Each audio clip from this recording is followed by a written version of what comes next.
My mother, along with her new husband, burned my acceptance letter to med school and said, "Be a daughter first, not a doctor."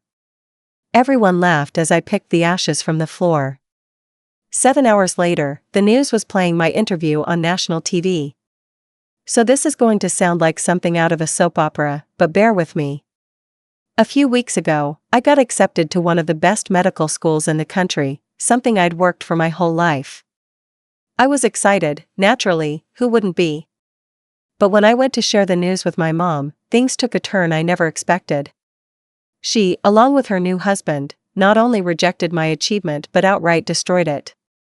They literally burned my acceptance letter and told me that being a daughter was more important than being a doctor.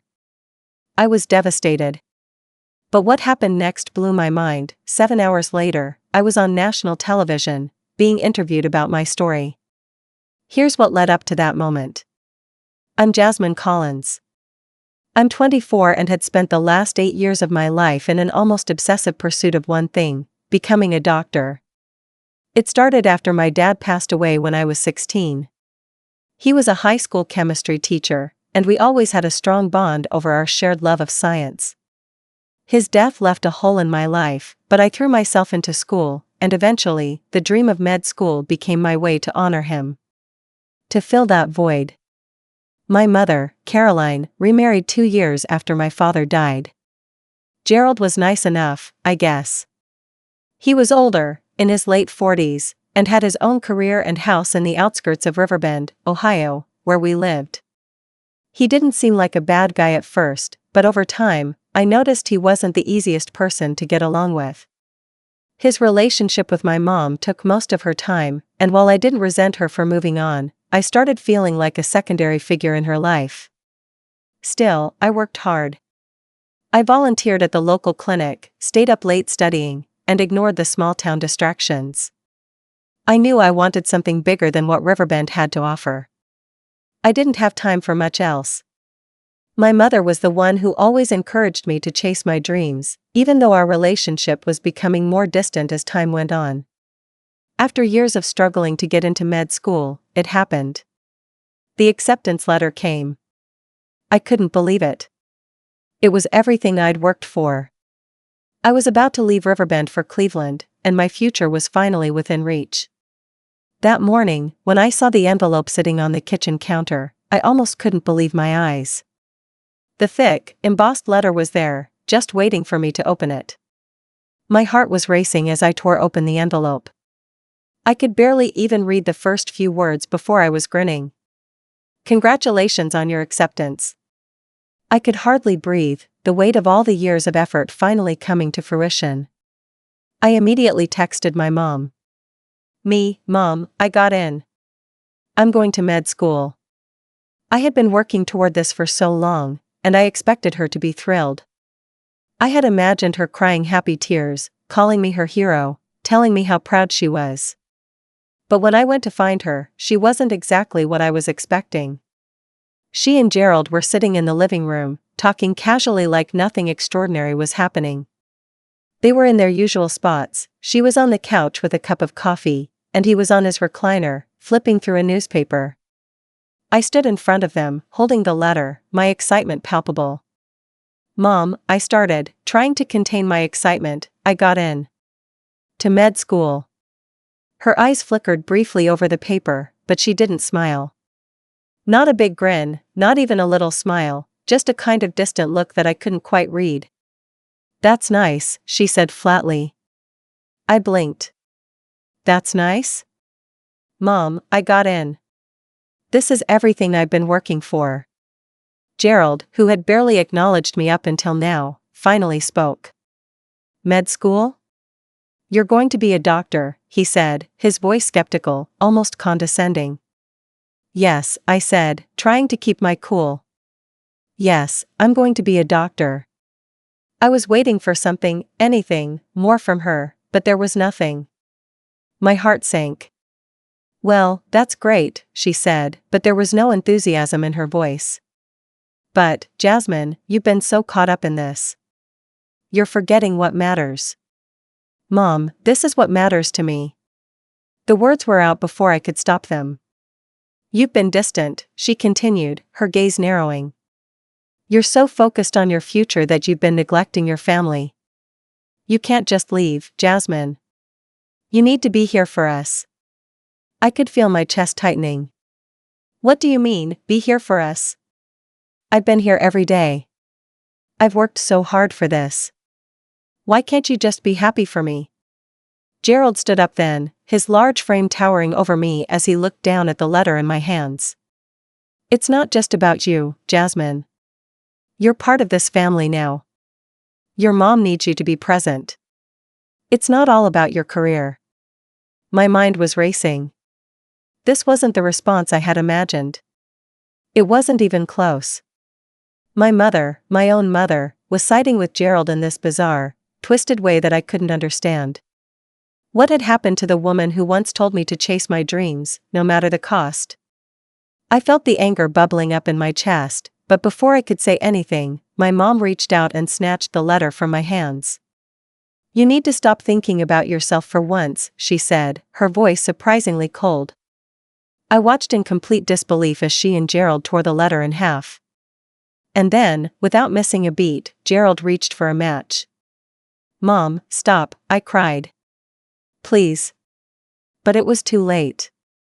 She and Gerald stood there, watching as the flames licked at the edges of my dreams. Be a daughter first, my mother said, her voice final. Not a doctor. I couldn't even react. My chest felt hollow. I wanted to scream, to shout at them for destroying everything I'd worked so hard for. But all I could do was stand there, staring at the ashes of my acceptance letter, scattered across the floor. My future, burned away in seconds. They laughed. I don't know if it was nervous laughter or what, but it felt like mockery. Like they were so sure they had won. Like they had control over me. I just stared at the ground, my hands shaking as I picked up the charred remnants of the paper. Mom, why? The question slipped out of me, my voice breaking. But she didn't answer. She didn't even look at me. I left the house. I had to get away, to clear my head, to figure out how to handle what had just happened. I wandered the streets for hours, unsure of where to go or what to do next. How could they do this to me? How could my own mother tear apart my dreams so easily? When I finally returned home, it was dark. I couldn't bear to look at them again, so I locked myself in my room. But that night, as the pain of the day settled into my bones, I made a decision. I couldn't let them win. I couldn't let them destroy everything I had worked for.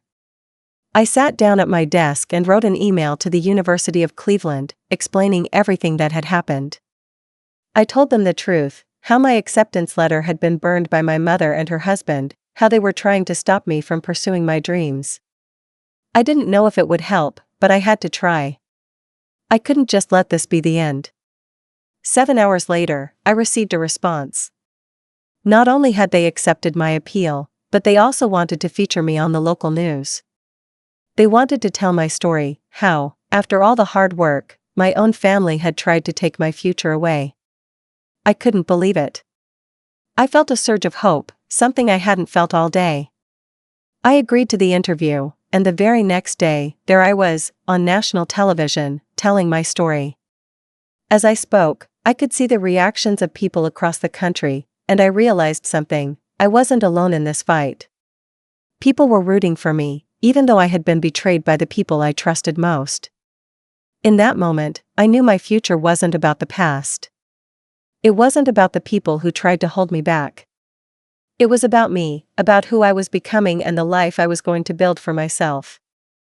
And I wasn't going to let anything stand in my way. I spent the following days still reeling from the events of that night. The news interview went viral. The reactions were overwhelming. People reached out from all over the country, offering support, sharing their own stories of family betrayal, and applauding my strength. I had expected a few sympathetic messages, maybe some well wishes, but the sheer volume of people who reached out to me was humbling. There were messages from strangers who'd been in similar situations, children whose parents couldn't or wouldn't understand their dreams, who had to fight for their futures despite the people they loved the most. It was strange to see my story in the public eye, but the more I thought about it, the more it became clear, what had happened wasn't just about me. It wasn't just about med school or my future, it was about a toxic dynamic that had festered for years in my family. My mother, for all her attempts to shield me, had never fully let go of the past. She hadn't just lost my father when he died, she had lost control over the future she had envisioned for me. In all the years I had been pushing myself toward med school, I never truly realized how much my success was a threat to her. I had thought she would be proud. I had thought that once I achieved my dreams, we would share in that happiness together, but in the quiet recesses of her heart, I think she had always seen me as someone who would stay small, stay in Riverbend, stay close to her, stay her daughter. Her new husband, Gerald, wasn't helping. I wasn't sure if it was insecurity on his part or if he had some kind of misguided sense of ownership over her, but his influence on her only seemed to grow. The more I looked back at it, the more I realized that Gerald was never going to be happy unless my life looked the way he wanted it to. The same way he had taken control of my mother's life, he tried to control mine, and my dream of becoming a doctor was the biggest obstacle to that. The interview, though, had given me something I hadn't expected: clarity. It wasn't just about what they had done to me, it was about me reclaiming my future. No matter how they tried to tear me down, I wasn't going to let them define who I was or what I could achieve. But as I prepared to leave for Cleveland, there were still so many unanswered questions. I hadn't heard from my mother since the day the letter was burned. I knew I had to face her before I left. Part of me hoped that she would somehow come around, that maybe in time, she would understand. But the more I thought about it, the more I realized that I was holding on to a dream of reconciliation that might never come true. I called her that morning, and my heart pounded in my chest as I waited for her to pick up. The phone rang 3 times before I heard her voice. "Jasmine," she said, her tone flat, distant. It wasn't the warmth I had expected. There was no apology in her voice, no acknowledgement of what had happened. "Mom, I'm leaving for Cleveland in a few days," I said, trying to steady my voice. "I'm not asking for your approval, but I need you to know that this is what I'm doing." I could hear a slight tremble in her breath, but she didn't respond right away. "Jasmine," she finally said, her words slow, measured. "You don't understand. I did this for you. I didn't want you to go, not because I don't want you to succeed, but because I don't want you to leave me. I don't want you to forget about us." My throat tightened. The words were hurtful, but they weren't unexpected. She was still trying to frame this as something she had done for me, that somehow her actions were justified because she didn't want to lose me. But it wasn't about losing me. It was about her losing control of the life she had imagined for me. "I haven't forgotten about you," I said, my voice quiet but firm. "I'm not leaving you, Mom. I'm just trying to build my own future." There was a long silence. I could almost hear the gears turning in her mind, trying to reconcile the daughter she thought she knew with the woman I had become. "I just want you to be happy, Jasmine. But don't expect me to support this, not after everything I've said." Her voice faltered, but she quickly composed herself. "I'll never understand why this is so important to you. But I hope you find what you're looking for." The finality in her words stung. It was as if she had already given up on me. She had made her decision, and there was no going back. "I'll always love you, Mom," I said softly before hanging up. I stared at the phone in my hand, a heavy weight settling over me. This wasn't the conversation I had imagined. I had thought we'd have some breakthrough, that maybe she would apologize, maybe we'd talk things through. But the truth was, nothing was going to change. My mother had made her choice, and now I had to make mine. In the days leading up to my departure, I felt a strange sense of calm. The anger from that night was gone, replaced with a quiet determination. I was no longer fighting for her approval. I was fighting for my own future. I packed my things, said my goodbyes to the few people I had connected with in Riverbend, and made arrangements to leave. The weight of my decision was still heavy, but it didn't feel as burdensome as it once had. I knew I was doing the right thing for myself, and that was enough. The day I left Riverbend for Cleveland, the town felt smaller than it ever had before. The streets, the houses, the people I had known my whole life, it all seemed so distant, so far removed from who I was now. As I drove away, I didn't look back. There was nothing there for me anymore. My life, my future, was ahead of me, and I was ready to build it. But deep down, I knew this wasn't the end. This was just the beginning. The beginning of something I had been fighting for my whole life. The next chapter in a story that was mine and mine alone. I wasn't going to let anyone, not even my mother, burn my future again. The days after I left Riverbend felt like a blur. I had never been so far from home, never felt so unmoored, yet there was a strange sense of liberation that came with leaving. Cleveland wasn't just a new city, it was a new life, a blank page where I could finally start writing my own story without the weight of everyone else's expectations hanging over me. Med school was overwhelming, of course. The coursework was intense, the hours long, and the pace relentless.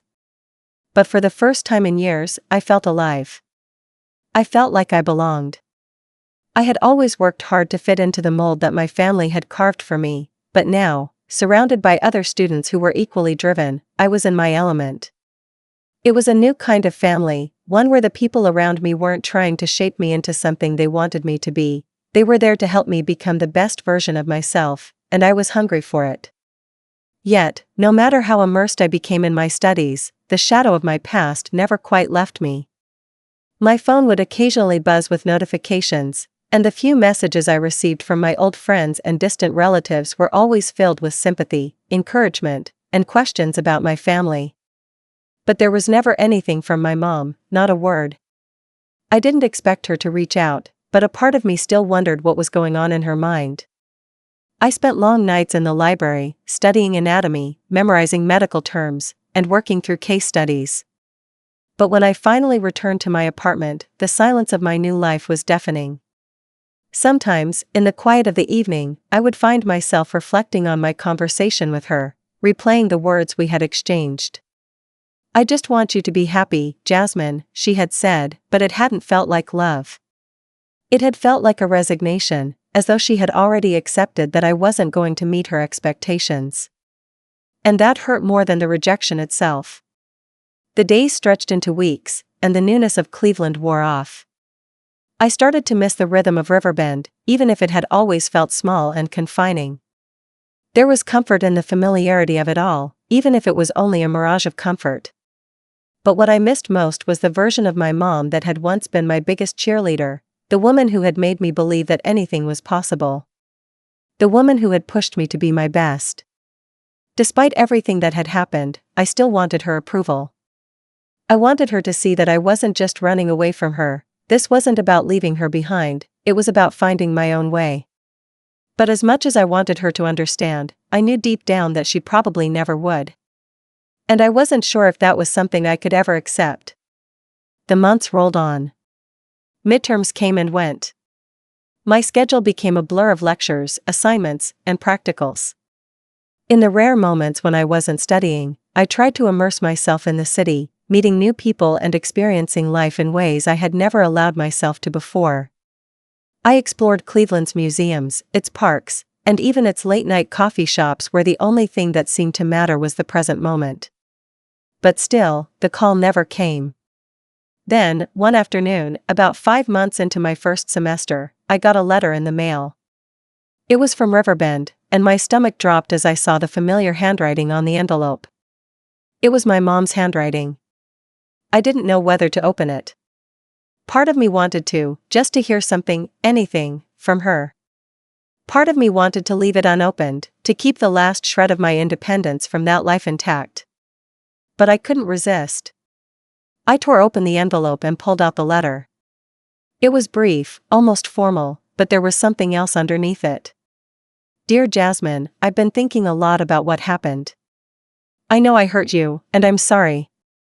You've always been a strong, determined person, and I admire that about you. But I need you to know that my actions came from a place of fear, not malice. I didn't want to lose you, Jasmine. I didn't want to lose the version of you I thought I knew, the daughter I raised.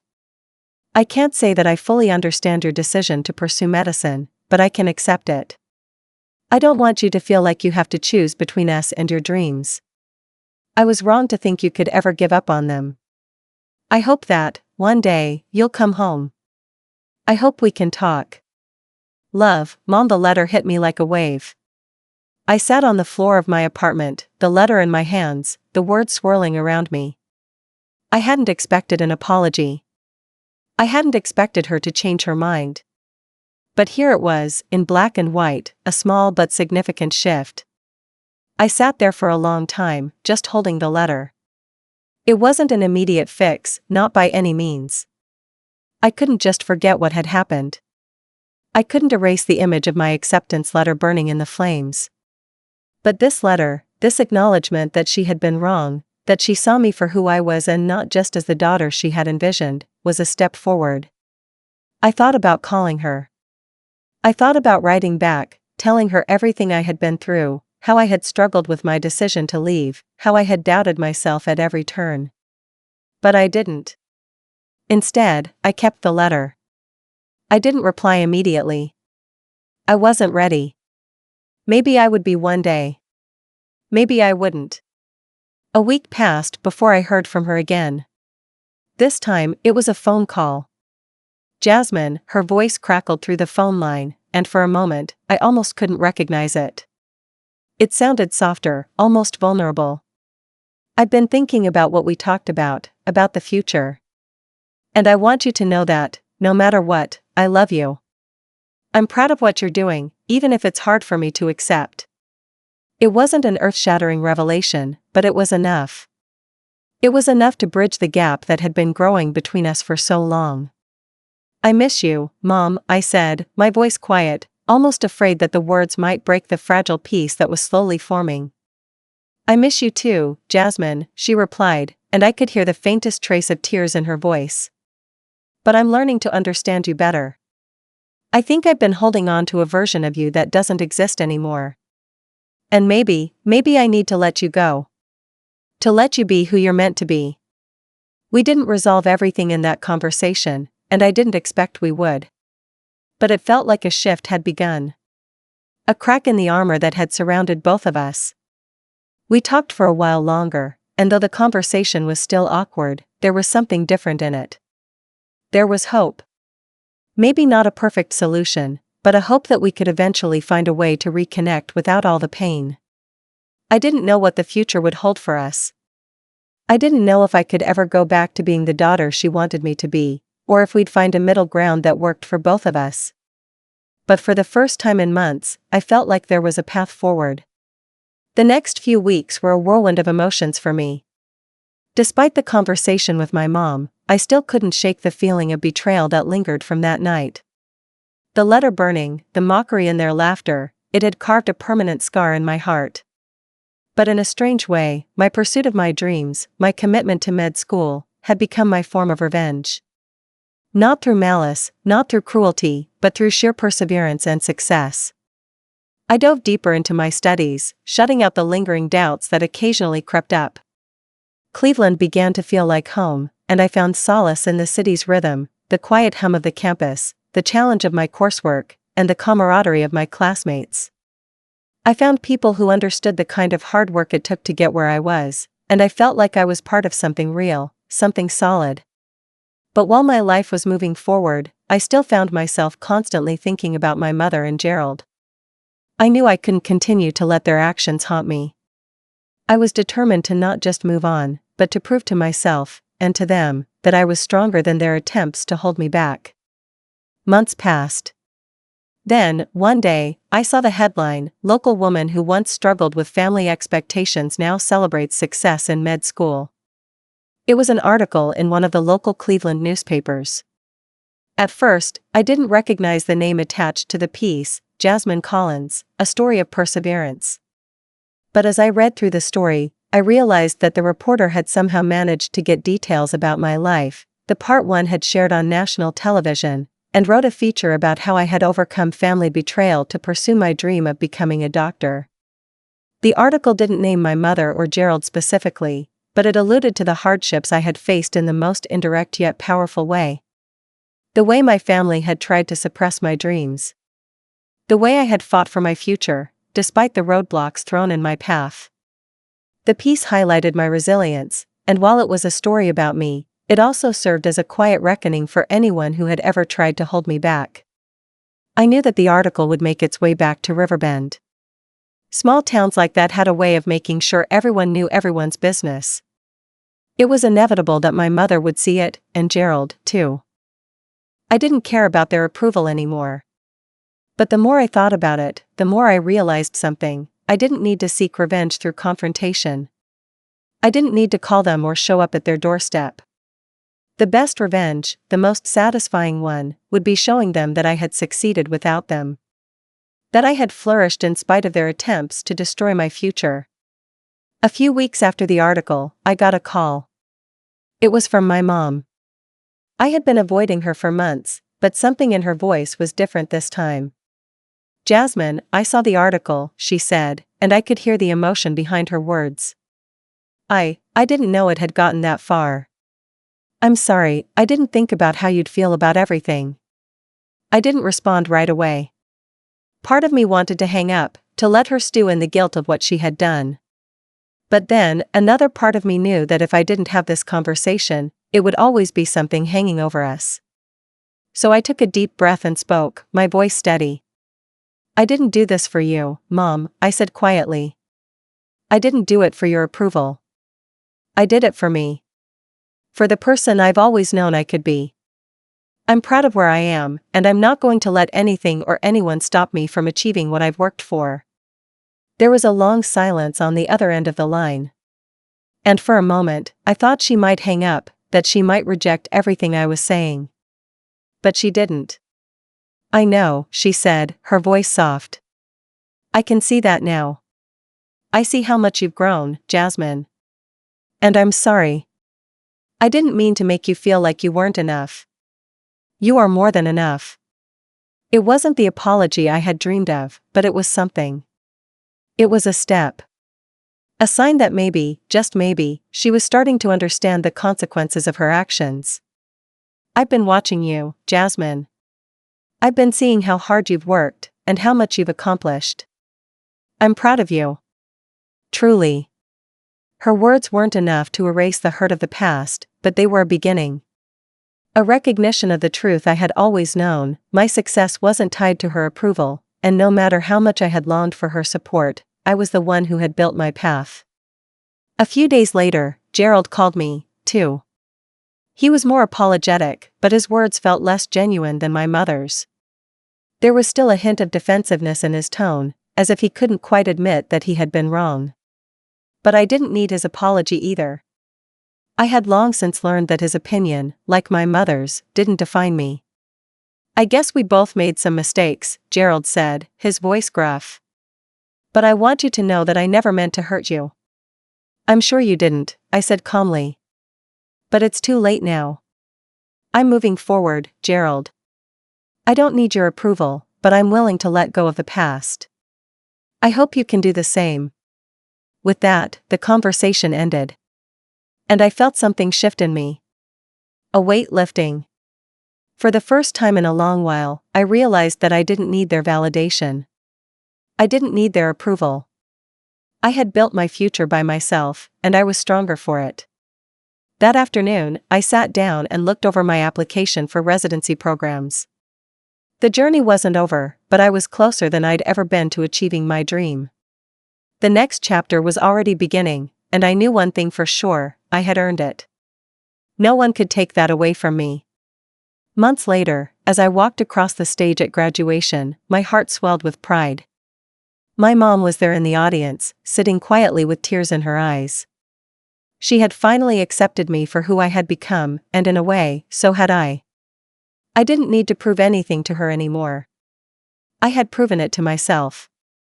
As I stood on the stage, shaking the hand of my professor and accepting my diploma, I realized that the true satisfaction of revenge wasn't in watching others suffer, it was in living your life on your own terms. It was in succeeding when others tried to hold you down. And as I looked into the crowd, I saw her, the woman who had tried to break me, clapping. It wasn't a loud applause, but it was real.